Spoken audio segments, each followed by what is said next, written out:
ဘောတဲ့ကြပြဆရာတချင်းရေးဆရာဆိုတဲ့ဂုံမုတ်ကိုပို့ပြီးနှစ်သက်ခဲ့တဲ့ကျွန်တော်တို့ရဲ့ဂန်တော်ရင်ဆိုတော်ကြီ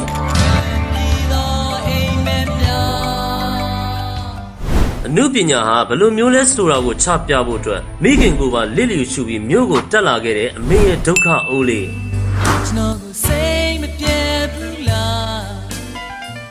သူလောက်ချင်တဲ့အနုပညာကိုယူယူမိုက်မိုက်ဆက်လုပ်ဖို့အတွက်မိခင်စီကခွင့်ပြုချက်တောင်းခဲ့တဲ့အထိခေါင်းမာခဲ့တဲ့လူငယ်လေးအဲ့ဒီခေါင်းမာခဲ့တဲ့လူငယ်လေးကအောင်မြင်မှုတွေကိုတည်ငါစွန့်ခွာပြီးတချင်းတွေနဲ့ဝေးရာကိုထွက်သွားခဲ့ဘူးပါတယ်သူကဘသူတဦးတယောက်မှဖြတ်စည်းလို့မရနိုင်တဲ့တချင်းတွေကိုဖန်တီးပေးခဲ့တယ်ကျွန်တော်တို့နှလုံးသားတွေကအမြဲရှင်သန်နေတဲ့ငှက်သို့မဟုတ် to aim thingသူ့အိမ်နဲ့ဆိုပြီးဖြစ်လာမယ့်ငှက်ပေါက်စာလေးကိုအေယာဝတီတိုင်းပသိမ်မြို့လေးမှာဖခင်ဖြစ်သူဦးထွန်းမြတ်နဲ့မိခင်ဖြစ်သူဒေါ်မြရင်တို့ကနေ1963ခုနှစ်ဇူလိုင်လ1ရက်နေ့မှာမွေးဖွားပေးခဲ့ပါတယ်။သူ့ရဲ့ငယ်တဲ့မိမှာကျော်မြင့်လွင်ဖြစ်ပြီးတော့မုံမမာကာပြားတအူးလေးဖြစ်ပါတယ်။ငယ်ငယ်ကလေးကဂီတသံကြားရင်ကိုကိုယ်နေအောင်ကားတတ်တယ်လို့ဂီတနဲ့မဝေးတဲ့ဖခင်ဖြစ်သူနဲ့အတူကြီးပြင်းလာခဲ့ရပါတယ်။သူဟာကျောင်းပိတ်ရက်တွေဆိုရေဒီယိုလေးနားကမကွာပဲညဘက်အိတ်တဲ့အချိန်ထိတောင်ရေဒီယိုလေးကိုဖတ်ပြီးအိတ်ခဲ့တာကြောင့်ရေဒီယိုလေးဟာသူ့ဘဝရဲ့ဂီတအစငယ်ချစ်ဦးဆိုလည်းမမှားပါဘူး။သူ့အသက်8နှစ်သားလောက်မှာကျောင်းကကြပြာရွတ်ပြိုင်ပွဲတွေမှာဝင်ရောက်ရှင်ပြိုင်ခဲ့ပြီးကြပြာတွေစာတွေနဲ့စတင်ထိတွေ့စေခဲ့ပါတယ်။ဒီလိုနဲ့သူ့အသက်12နှစ်သားအရွယ်လောက်မှာတော့သူ့ရဲ့အကိုဝမ်းခွဲတယောက်စီကဂီတာဟောင်းလေးတစ်ခုကိုလက်ဆောင်ရခဲ့တဲ့အချိန်မှာပဲသူဘာလုပ်ချင်လဲသူဘာဖြစ်ချင်လဲဆိုတာကိုသူကိုယ်တိုင်နားလည်လာခဲ့တယ်။သူ့အိမ်တင်ဟာငငယ်တည်းကခေါင်းမာတက်ပြီးမှန်တဲ့ထင်းရင်တစွတ်ထိုးလှုပ်တက်တဲ့သူတယောက်ရဲ့နှလုံးသားတွေကဂီတပိုးတွေဟာထပ်မံနိုးထလာခဲ့ပြီးသူ့ရဲ့အဖေမသိအောင်ဂီတာပညာကိုခိုးပြီးလေ့လာသင်ယူခဲ့ရပါတယ်။အထက်တန်းကျောင်းပြီးခဲ့တဲ့နောက်ပိုင်းမှာတော့ဂီတသင်္ကေတတွေဂီတပညာတွေကိုလေ့လာဖို့အတွက်မြို့နယ်လူငယ်ပင်ခရာဖွဲ့တွေကိုဝင်ခဲ့ပြီးဆရာတချို့စီကနေဂီတပညာတွေကိုစီးပူးလေ့လာခဲ့ရပါတယ်။ဒီလိုနဲ့ကြပြားတွေစာတွေသချင်းတွေရေးပြီး show up beat ဆိုတဲ့ဘန်လေးကိုဦးစီးရင်စာသင်ခန်းတွေကိုကြောခိုင်းတတ်လာပါတော့တယ်။အကျိုးစားဒါပေမဲ့ကျောင်းစာလေးတော့အောင်ဖြေနော်လို့ဖြေမယ်မေးတယ်။ဒါပေမဲ့အောင်မတစ်ခုခုကြာတယ်။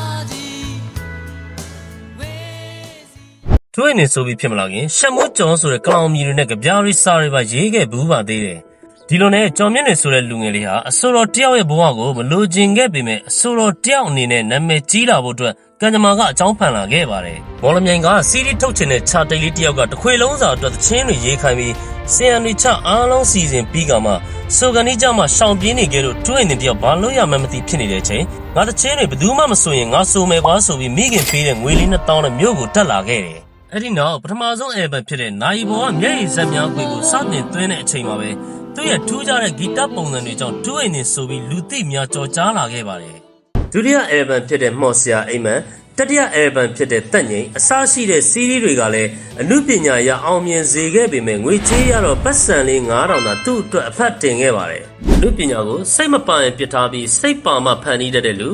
ဖန်တီးလိုက်တဲ့သချင်းတိုင်းကလည်းစက်သီးဖြန်းဖြန်းထားစီနိုင်တဲ့သချင်းမျိုးတွေကိုသာဖန်တီးနိုင်တဲ့လူကျော်မြင့်လွင်ခေါ်ထူးအိမ်တင်ဟာသူထွက်ရှိခဲ့တဲ့အယ်ဘမ်ပေါင်း15ငွေတိရှိခဲ့ပြီးထွက်ရှိသမျှသချင်းတိုင်းကလည်းအမှုပညာရေးသွေးပြည့်မိခဲ့ပြီးတန်ဖိုးဖြတ်မရနိုင်တဲ့တေးသချင်းပေါင်းများစွာလည်းရှိခဲ့ပါတယ်။ဘယ်ဂီတရဲလို့သတ်မှတ်ထားတာမျိုးမရှိပဲအမှုပညာရှင်စစ်တယောက်အနေနဲ့လည်းသချင်းမျိုးစုံကိုဖန်တီးနိုင်ခဲ့တဲ့သူပါ။သူ့ကိုမလိုတဲ့လူတချို့ကကော်ပီတွေဆိုတဲ့လူပါဆိုပြီးတိုက်ခိုက်ကြပေမဲ့ထွက်ရှိခဲ့သမျှ Evan 15ခွေထဲမှာ9ခွေသာ copy ပါခဲ့ပြီးအဲ့ဒီ copy 9ခွေကလည်းသူ့အတွက်သင်ရိုးတစ်ခုအနေနဲ့သတ်မှတ်ပြီးလေ့လာရင်ထုတ်ပစ်ခဲ့တာပါ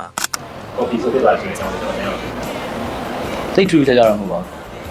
ါဘူးကိုစမ်းသက်မကြည့်တွေ့ဘူးတဲ့ music form လေးစမ်းသက်ကြည့်တွေ့နေတ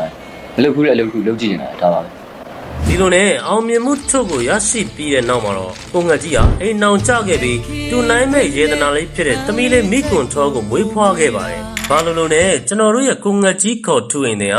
ာသူချစ်တဲ့သချင်းတွေနဲ့သူချစ်တဲ့မိသားစုပရိသတ်တွေကိုခွဲခွာခဲ့တာနှစ်ပေါင်း20တောင်ကျော်လာခဲ့ပြီဗျ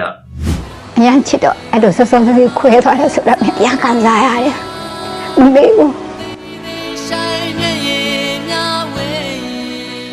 းမိတွေငါတေးငါ့ကူမှာကြေးပြကဝေးသွားတဲ့ခါကိုနှုတ်စလေးနဲ့ရေးပြီးကတ်ထားပေးတဲ့ကျွန်တော်တို့ရဲ့ရင်ထဲကကိုငတ်ကြီးသူတည်ဆုံးသွားတဲ့အခါမှာသူ့ရဲ့သချင်းတွေကိုပရိသတ်တွေကမျက်ရည်တွေနဲ့တန်ပြန်တီးဆိုခဲ့ပြီးသူ့ရဲ့ဇာပနာကိုလိုက်ပို့ပေးခဲ့ကြတာတွေကိုသူတင်များသိသွားပါမလားမလာတော့ဘူးကွယ်ကိုထွက်သွားတော့မယ် and I